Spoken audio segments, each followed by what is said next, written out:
Bible గ్రంథంలో దేవుడు మనకి ఇహపర సంబంధమైనటువంటి దీవెనలు, వాటికి సంబంధించిన వాగ్దానాలు కోకొల్లలుగా గ్రంథంలో పొందుపరిచాడు. యేసు ప్రభు మనకి ఇహమందు అవసరమైనవి, పరమందు అవసరమైనవి ఏంటో ఆయనకి తెలుసు. దానికి కావలసినటువంటి వాటన్నిటినీ మనకు సమకూర్చే విషయంలో వాగ్దానాలు చేశాడు. నీకు బలహీనత ఉందా? అట్లయితే నిన్ను స్వస్థపరిచే యెహోవాను నేనే అని ఆయన గ్రంథంలో రాయించాడు. నీకు పెద్ద జబ్బు ఉంది, అయితే ఆయన పొందిన దెబ్బల చేత మీకు స్వస్థత కలుగుచున్నది, మీరు స్వస్థత నుండి తిరిగి అని రాయబడి ఉంది. మీరు లేమిలో ఉన్నారా? పేదరికంలో ఉన్నారా? ఆర్థిక ఇబ్బందుల్లో ఉన్నారా?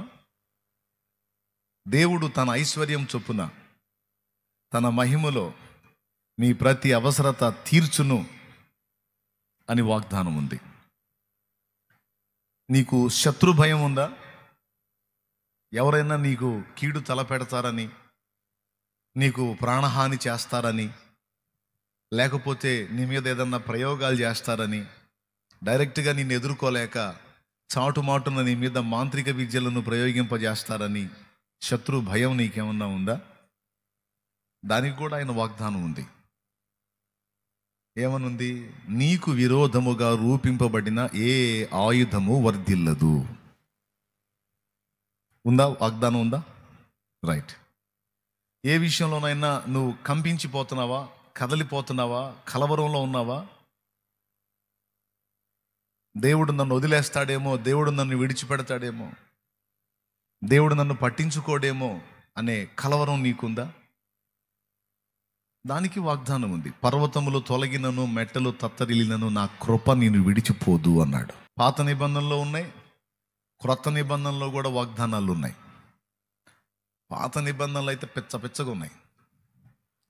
నువ్వు పట్టణంలో దీవించబడతావు, పొలంలో దీవించబడతావు, నీవు చేయు పనులన్నిటిలో యెహోవా నిన్ను ఆశీర్వదించు, నీ ప్రయత్నములన్నిటిలో ఆయన నిన్ను ఆశీర్వదించును, నీ చేతి పనులలో ఆయన నీకు సహాయము చేయను. ఇట్లా ఎన్నో రకాల వాగ్దానాలు ఉన్నాయి. పాత నిబంధనలో చాలా వాగ్దానాలు, క్రొత్త నిబంధనలో భూ సంబంధంగా కొన్ని వాగ్దానాలు, పర సంబంధంగా చాలా వాగ్దానాలు ఉన్నాయి.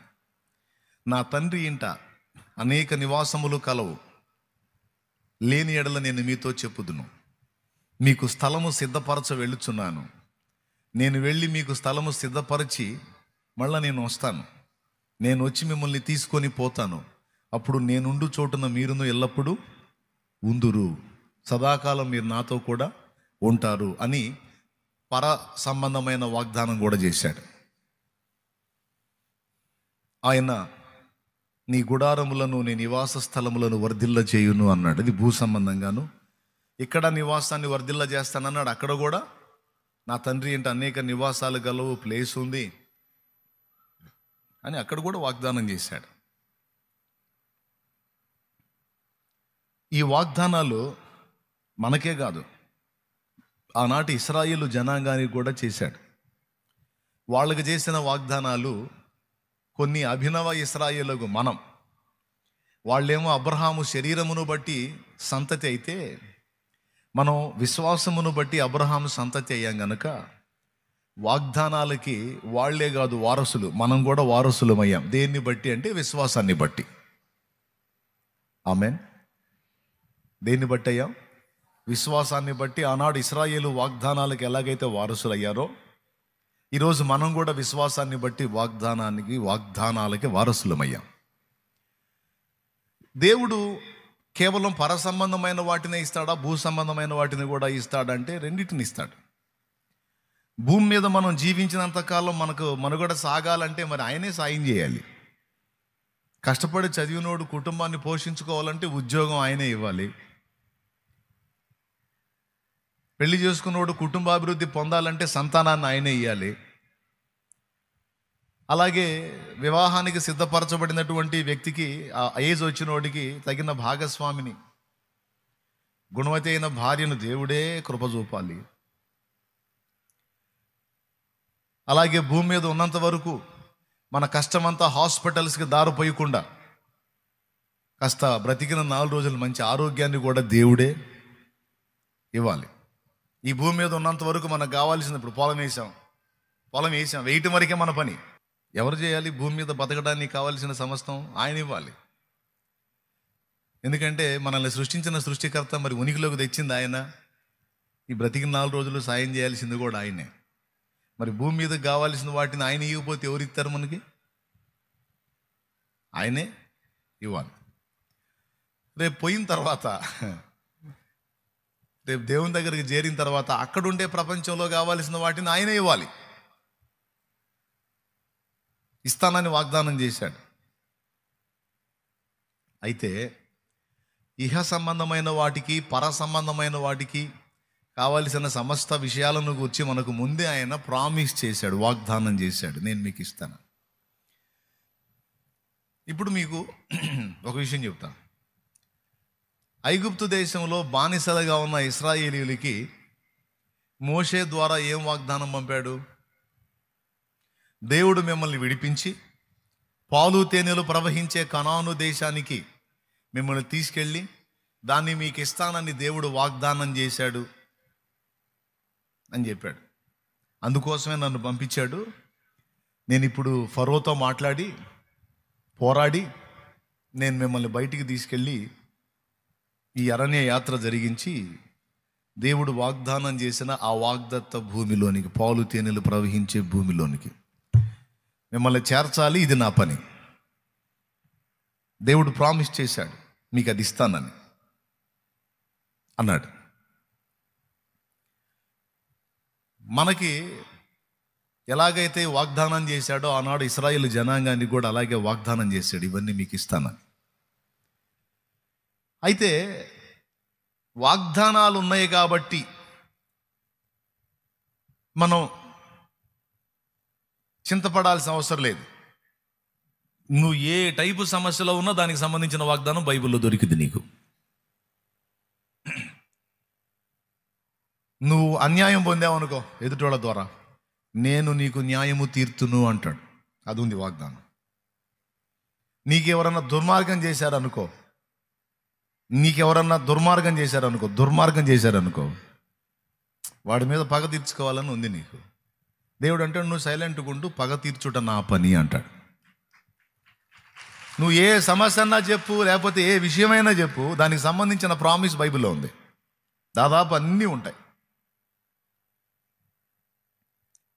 ఆనాడు ఇశ్రాయేలు జనాంగానికి వాగ్దానం చేసినటువంటి ఆ వాగ్దాన భూమి, పాలు తేనెలు ప్రవహించేటువంటి భూమిలో వాళ్ళని చేర్చాడు కదా. చేర్చాడా, చేర్చలేదా? చేర్చాడు. అయితే వాగ్దానం చేసినటువంటి ఆ ప్రాంతంలోనికి వీళ్ళు వెళ్ళడానికి వాళ్ళకి ఈజీగా అయిందా, లేకపోతే పోరాటాలతో కూడి అయిందా? నాకు తెలిసిరా బ్రదర్, నువ్వు ఎక్కడో ట్విస్ట్ పెడతావని అనుకోవద్దు. ఇది మనం గుర్తుపెట్టుకోవాల్సినటువంటి విషయం. వాగ్దానాలు ఎన్నున్నా వాటన్నిటిని ఇస్తానని దేవుడు మనకు కావాల్సిన వాటన్నిటిని ఇహమందును పరమందును కూడా స్వాధీనపరుస్తాను, స్వతంత్రించుకోండి అని చెప్పినా వాటన్నిటిని స్వతంత్రించుకోవడానికి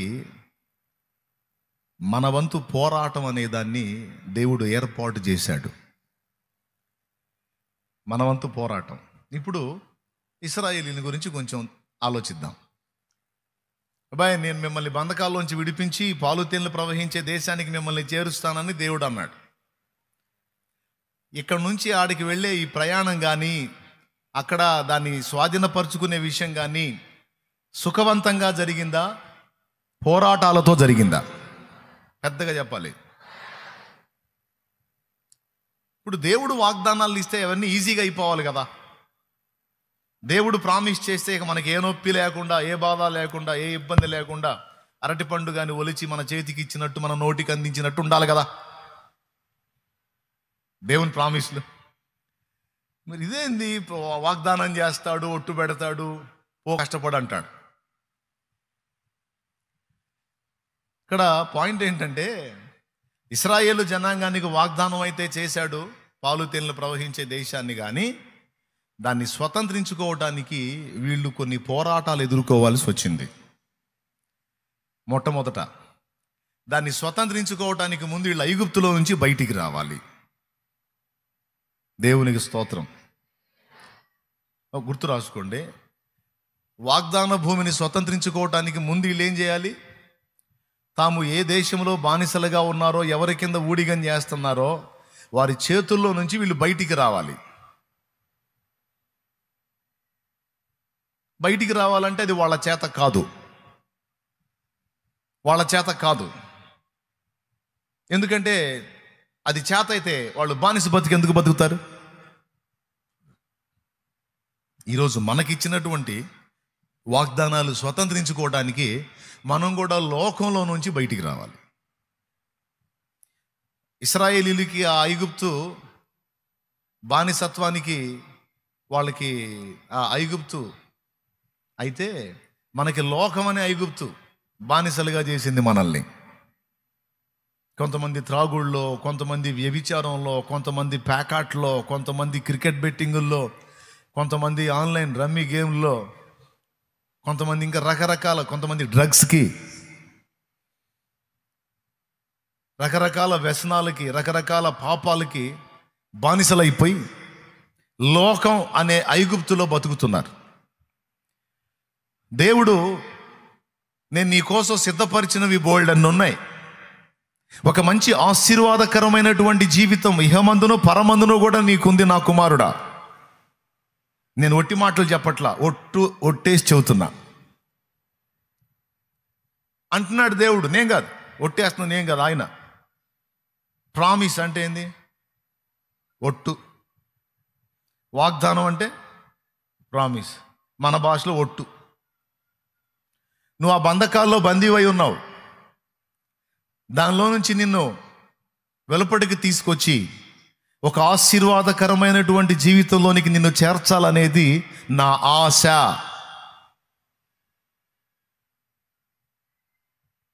నువ్వు సిద్ధపడగలవా అని దేవుడు పిలుస్తున్నాడు. ఇప్పుడు కొంతమందికి బానిసత్వం అలవాటు అయిపోయింది, కొంతమందికి ఏమో బానిసత్వం నుంచి వదిలించుకొని బయటపడాలనే ఆరాటం ఉంటుంది. బేతెస్దా కోనేటి దగ్గర 38 సంవత్సరాలు జబ్బుతో పడున్నాడు ఒక ఆయన. 38 ఏళ్ళు. నాకు తెలిసి యేసుప్రభు మరియమ్మ కడుపున పుట్టక ముందే మనోడు అక్కడ కూర్చున్నాడు. ఎందుకంటే యేసయ్య ఉన్నదే 33 ఉన్నారు కదా భూమి మీద. అంటే అప్పటికే 38 ఏళ్ళు ఆ జబ్బుతో అతను బేతెస్దా కోనేటి దగ్గర చేరాడంటే నాకు తెలిసి యేసయ్య మరియమ్మ కడుపులో నుంచి పుట్టక ముందే మనోడు బేతెస్దా కోనేటి దగ్గరికి చేరాడు. ఎవరు? బేతెస్దా కోనేటి దగ్గర ఉన్న సీనియర్ రోగి. ఎన్నేళ్ల జబ్బు అంటే 38 సంవత్సరాల రోగం. ఏం జబ్బు అంటే కూర్చున్న దగ్గర నుంచి కదలలేడు, అది అతని బలహీనత. ఇక అన్ని మామూలుగానే ఉంటాయి, తినటం, నిద్రపోవటం, అన్ని మామూలుగానే ఉంటాయి, కానీ కూర్చున్న దగ్గర నుంచి కదలలేడు, అదో జబ్బు. యేసు ప్రభు ఓ రోజు అతడు ఉన్న దగ్గరికి వచ్చి, నీవు స్వస్థపడగోరుచున్నావా అని అడుగుతాడు. మీరు చూడొచ్చు యోహాను సువార్త 5వ అధ్యాయంలో, మీరు చూడొచ్చు యోహాను సువార్త 5వ అధ్యాయం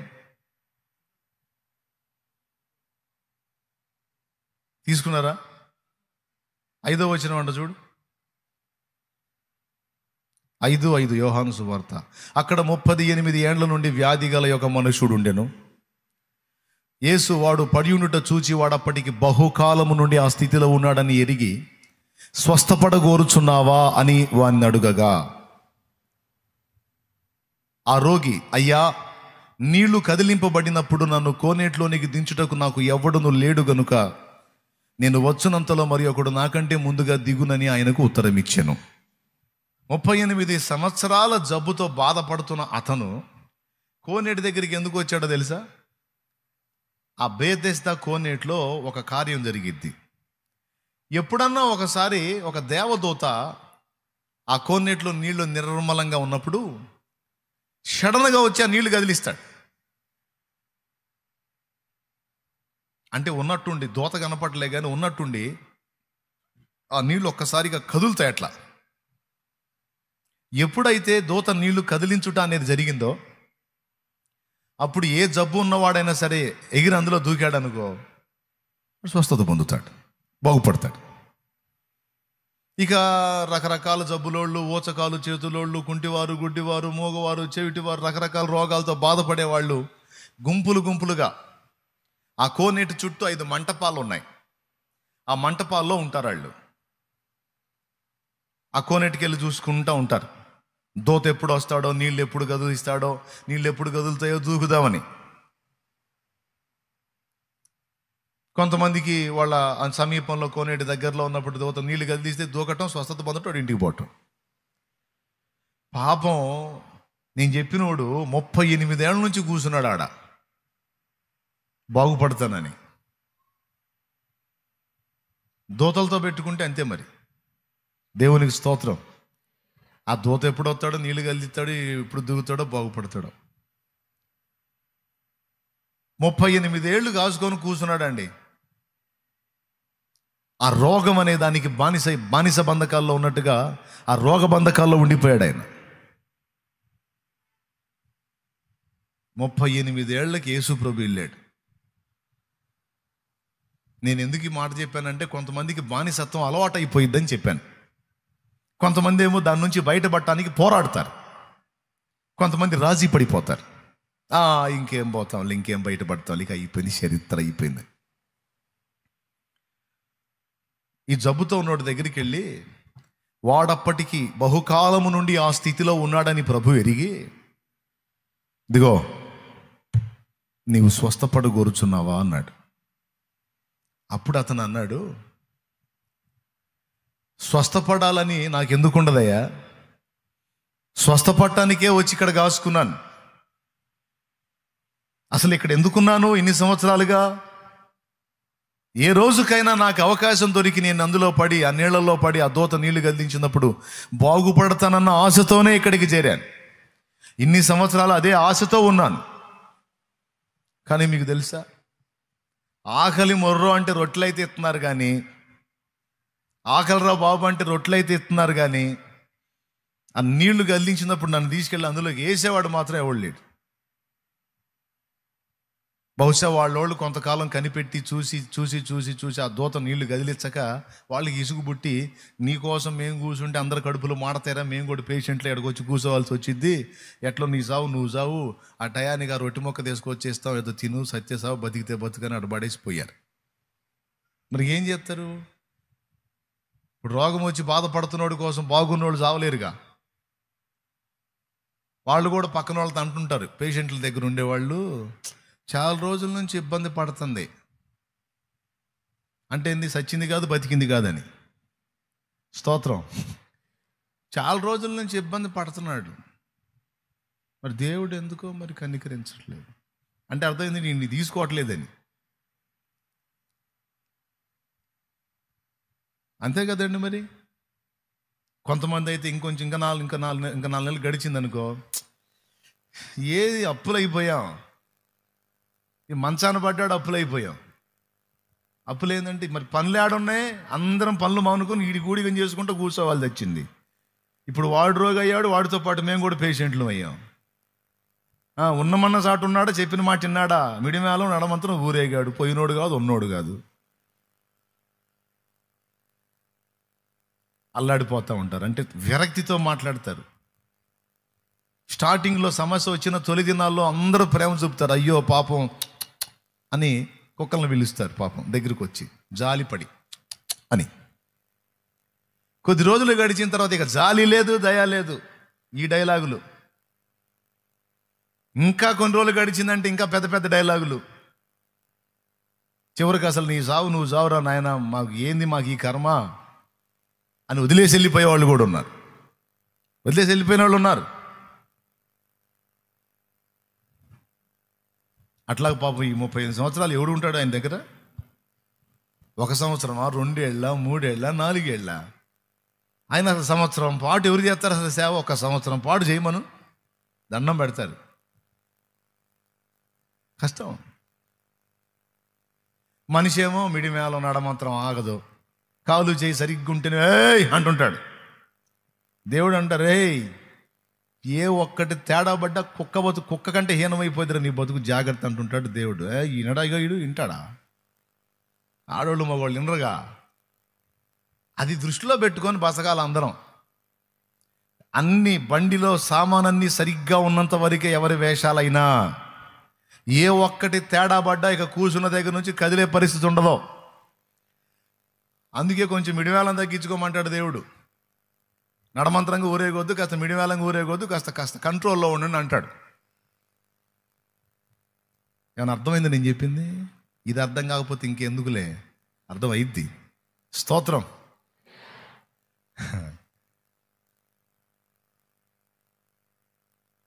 విసుగు పుట్టి వెళ్ళిపోయినట్టున్నారు. అయ్యా నాకు రొట్టెలు అయితే ఇస్తున్నారు, సావకుండా, నా ప్రాణం అయితే నిలబెడుతున్నారు, కానీ నన్ను తీసుకెళ్ళి నీళ్ళలో ఇట్లేవరు ఎవరేస్తారు? విచిత్రం చెప్పాలంటే అక్కడ ఉన్న వాళ్ళ పేషెంట్లు అందరు బతుకులు అంతే. ఆళ్ళోళ్ళు ఎవరో, ఇప్పుడు ఎవడికి బాగలేకపోతే ఆళ్ళోళ్ళు ఆయన చూసుకుంటారు, కానీ ఆయన పక్కన పడేసి ఈయన చూస్తారా? కాబట్టి ఏమన్నాడు తెలుసా? అప్పుడప్పుడు దోత వచ్చి నీళ్లు గదిలిస్తున్నాడు, నా కళ్ళారా చూస్తున్నాను. కొంతమంది దూకి బాగుపడుతున్నారు, నేనేమో అరే అయ్యో అయ్యో అయ్యో అంటున్నా. నన్ను తీసుకెళ్ళేసేవాడే వెళ్ళాడు. నాకెవరన్నా సాయం చేస్తే ఇన్ని సంవత్సరాలు ఇక్కడ ఉండేవాడిని కాదు. నాకెవరూ సాయం చేయలే. దేవునికి స్తోత్రం. హల్లెలూయా. నా అంచనా ఏంటంటే, ఈ మనిషి ఎదుటోళ్ళకి వెళ్ళి చూసేవాడు. ఎవరన్నా నన్ను పైకి తేవాలి, ఎవరన్నా నన్ను బాగు చేయాలి, ఎవరన్నా నన్ను లేవనెత్తాలి, ఎవరన్నా నన్ను విడిపించాలి. సహజంగా మనుషుల్లో కొంతమందికి ఈ లక్షణం ఉంటుంది. ఎవరన్నా నన్ను ఆదుకోవాలని వాళ్ళ మీద వీళ్ళ మీద యాష్టపోతుంటారు. ఐడియా ఉందా లేదా? ఫీల్ అవుతూ ఉంటారు. వాళ్ళని వీళ్ళని చూసి మొహం చిన్నబుచ్చుకుంటూ ఉంటారు. తనని ఎవరు పట్టించుకోవట్లేదని వేదన పడతా ఉంటారు. ఈ మనుషులకి వెళ్ళి చూసేవాళ్ళు ఉంటారు కొంతమంది. మనుషుల దయ కోసం, నన్ను ఎవరు పట్టించుకోవట్లా, నా మీద ఎవరు జాలి పడట్లా, నన్ను ఎవరు అర్థం చేసుకోవట్లా, నన్ను ఎవరు పైకి తేవట్లా, నాకెవరు చెయ్యి అందించట్లా. ఎవరు అందిస్తారు? ఏదన్నా నువ్వు లైన్లో ఉన్నావు అనుకో, నీ చేతిని అందుకొని ఒడ్డుకెక్కుదాం అనుకుని ఆశపడతారు. నీకు చెయ్యి అందించి నిన్ను పైకి తేవటానికి ఎవడు ఒడ్డు లేడు. అందరూ ఈ లోకమనే సముద్రంలో పడి కొట్టుకుపోతున్నారు. నువ్వు ఎవరి మీదో బాధపడి వేదన పడి వాళ్ళని వీళ్ళని, మా అన్నయ్యకి ఏం మాయరోగం బాగానే ఉన్నాడు, వాడు నన్ను ఆదుకోవచ్చు, కానీ వాడు ఆదుకోవట్లా. మా అక్క వాళ్ళకేం బాగానే ఉన్నారు, సంపాదించారు, నన్ను ఆదుకోవచ్చు, కానీ ఆదుకోవట్లా. అరే వాళ్ళకుండే వాళ్ళకు ఉన్నాయి. నువ్వేంది వాళ్ళకి అలవాటు పడ్డావు. వాళ్ళు నన్ను ఆదుకోవట్లా, వీళ్ళు నన్ను ఆదుకోవట్లా, వాళ్ళు నాకు చేయి అందించట్లా, వీళ్ళు నాకు సహకరించట్లా, నన్ను ఎవరు పట్టించుకోవట్లా అని కొంతమంది అదే వేదనలో ఉంటారు. అల్లుళ్ళేమో మామూలు మీద పడి ఎడుతుంటారు. మిమ్మల్ని కాదులే, అట్టేడిసే వాళ్ళే. స్తోత్రం. ఎవరు? అల్లుళ్ళేమో మామూలు మీద పడి ఎడుతుంటారు. మా మామగారు మా అత్తగారు కొంచెం చేయి అందిస్తే నేను ఎట్లెందుకుంటాను, వాళ్ళకు ఉండి కూడా నన్ను పట్టించుకోవట్లా అంటారు. ఆడపిల్లలు పుట్టింటి వాళ్ళ మీద పడి ఎడుతూ ఉంటారు. అరే వాళ్ళకు ఉండే బాధలు వాళ్ళకు ఉన్నాయి, వాళ్ళు మమ్మల్ని ఎవడు కాపాడుతాడా అని మొత్తుకుంటారండి. ఈ మనుషుల్లో చాలా మందికి ఇది ఒక అలవాటు ఉందండి. నేను చెప్తున్నాను, అది మంచి లక్షణం కాదు. అది మంచి లక్షణం కాదు. ఎవడో వచ్చి నిన్ను ఒడ్డుకేయాలి, ఎవడో వచ్చి నీకు రెక్కలు తేవాలి, ఎవడో వచ్చి నిన్ను బాగు చేయాలి అనేది అయ్యే పని కాదు. అలా ఆశలు పెట్టుకొని చూస్తే నువ్వు 38 సంవత్సరాల రోగిలాగా తయారవుతావు.